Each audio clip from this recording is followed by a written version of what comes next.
Almost everyone feeling it in their 401ks and IRAs if you have dared to look. But our next guest is Empower Retirement CEO Ed Murphy says his customers are showing remarkable resiliency. Empower handles retirement accounts for more than 9 million Americans. Ed, welcome. So when you say resiliency, I assume you mean they're hanging in there. They're hanging in there. They're not acting rationally. Irrationally.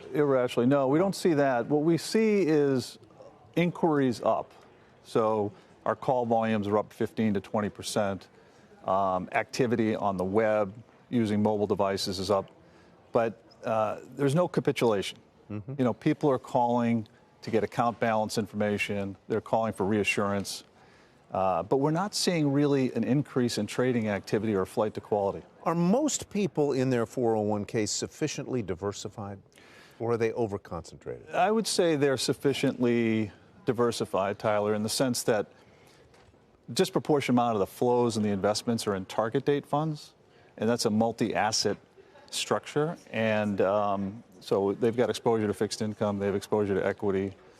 And so from that standpoint, you know, we're seeing people well diversified. Are the target date funds working as they theoretically are intended to? I think to some degree, yes.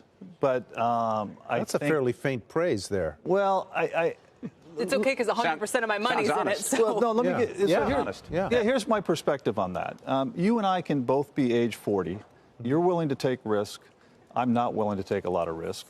You're healthy. I have cancer. So longevity is a factor. And we get placed into the same target date fund.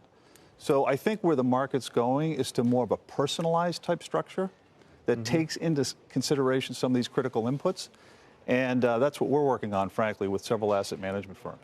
Yeah. And obviously not all target date funds are created equal. There can be 40-year-old target date funds for 40-year-olds that are more risky than others.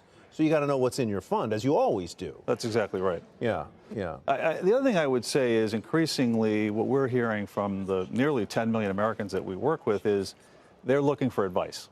Mm-hmm. And, you know, whether that advice is embedded in a product or whether it's delivered by a human being, they want to turn it over on a discretionary basis. Not to belabor the point on target date funds, but it's always stuck in my head that there is an implicit promise in those funds that if I'm a 40-year-old and I put my money into one of these target date funds, the amount is going to sufficient to support me in retirement is going to be there. Well, period. Certain things are explicit too, right? In terms of there's some protection on the downside, there certainly is some upside. Yes. But I think the question ultimately is, have these folks been in a bull market for so long that you talked about that lack of capitulation? Does that worry you? And you've got 12 seconds. Yeah.